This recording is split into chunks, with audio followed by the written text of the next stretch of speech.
Right, I'll be going over a simple example for two-dimensional arrays. It's a short code, but I'll go line by line through this program. I'll start by clearing using the clear commands. This program uses two arrays. I define them as W and L.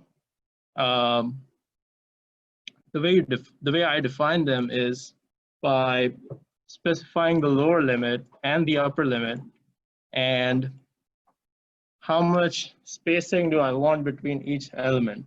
So for example, for both W and L, I want to start with -1, go until 1, and have 0.1 demarcation between each element. Now for this, if I think about it, it's two numbers, -1 and 1. The spacing between that is 2.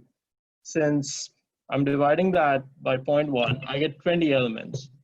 Now, the key thing to keep in mind is,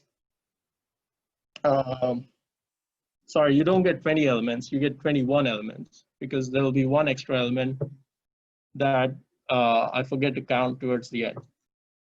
So that makes up for 21 elements for both W and L. Now I create a loop, and this loop is just to give you an idea of what two-dimensional arrays look like. For a for loop, I start with 1, go until 21. I do the same for another for loop, which is nested within that. What it does is it starts with n. Let's say it starts with n equals 1. For each iteration of n, it gives me it runs the loop that's in M for 21 times. So can one of you tell me how many times these 5 lines will run?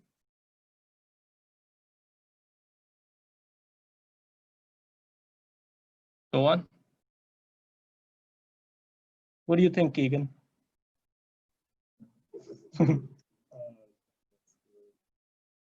21 squared, that's right. All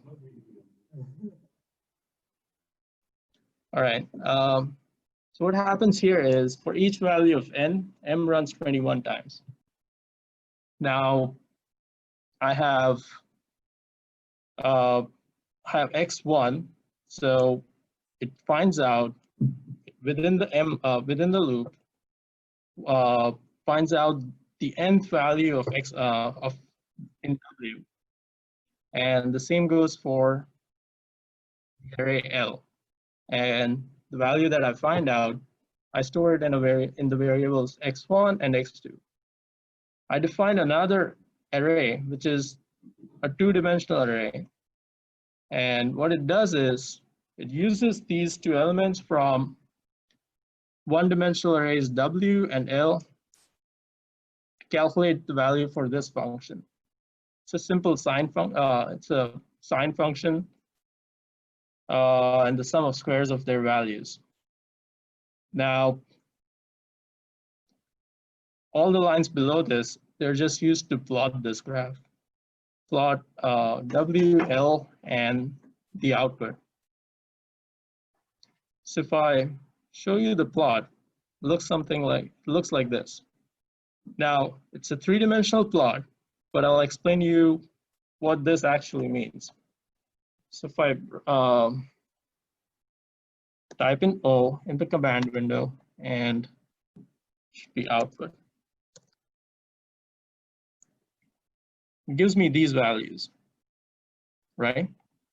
So as you can see, this is 1, 1. So when I say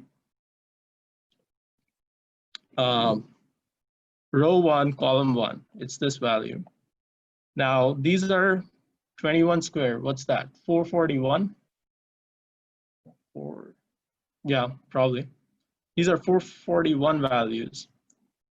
And it's a two-dimensional array. And when I plot it, each point denotes the location of that array. So if I look closely at this point, Okay, in three-dimensional, it's x and y. That's pretty simple. X and y are obtained from the array of W and the array X. Now Z is obtained, Z is the output MN. So if I rotate the view here and convert it here, so you'll see 21 values on the x-axis, 21 values on the y-axis. Now the location of this point is output parenthesis, what it's 1, 2, 3, 4, 5, 6, 7, 8, 9. It's 9 comma 1, 2, 3, 4, 5. 9 comma 5. So it's output 9 comma 5, the value for which is Z, which is 0.3894. And looking back at it again, the higher the value of Z, the higher is the point on the graph. So all these points connected belong to this surface. So Z just denotes what's the height perpendicular to the XY plane, and that's a 3D depiction of how a two-dimensional array looks like.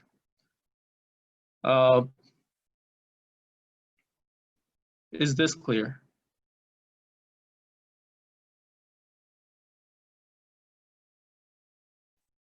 All right, I also want you to look at the plotting functions, and surf function is used for the surfaces, but you just have a two-dimensional plot. I think the function is plot itself, and it'll just give you whatever two-dimensional array, whatever arrays that you want to plot on a two-dimensional plane. So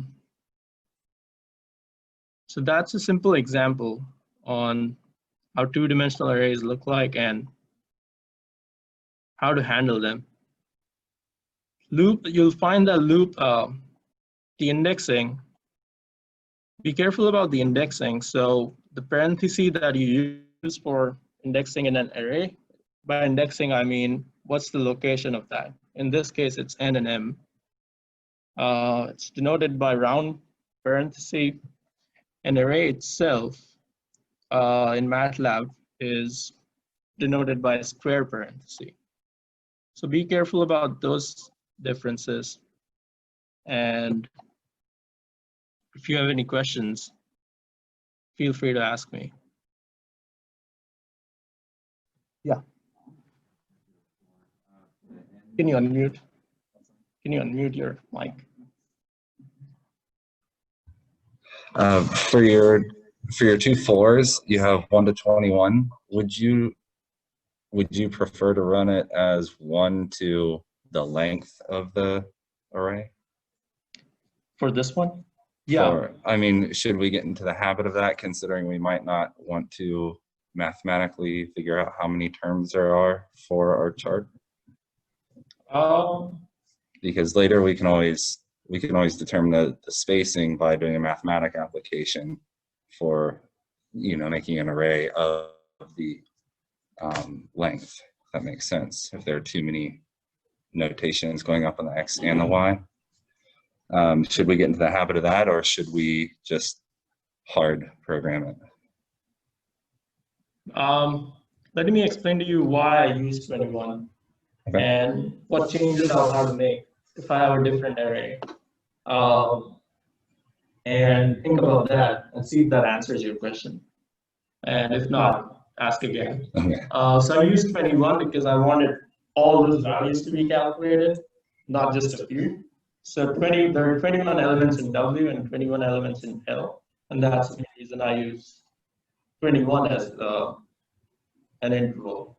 Now, if I had 0.2, for example, as the spacing, I'll have fewer elements now. I'll have 11 elements. And as you can see, now I'll have to change the loop so that it runs from 1 until 11 for both the loops. And as you can see, the plot is much coarser now, not as precise. And that's the change that that happened when I reduced the number of the elements. Now, let's say I don't want to use 11, but just use 10.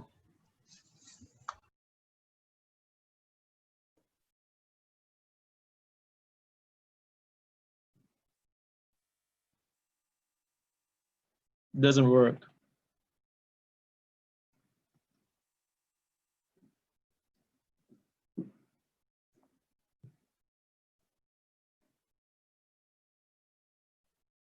So that's the purpose of using the number 11. Now I don't have to calculate what's the length of that variable. I can substitute that for, I believe the command is length. I think I can use length W as in place of those numbers, and that'll still work.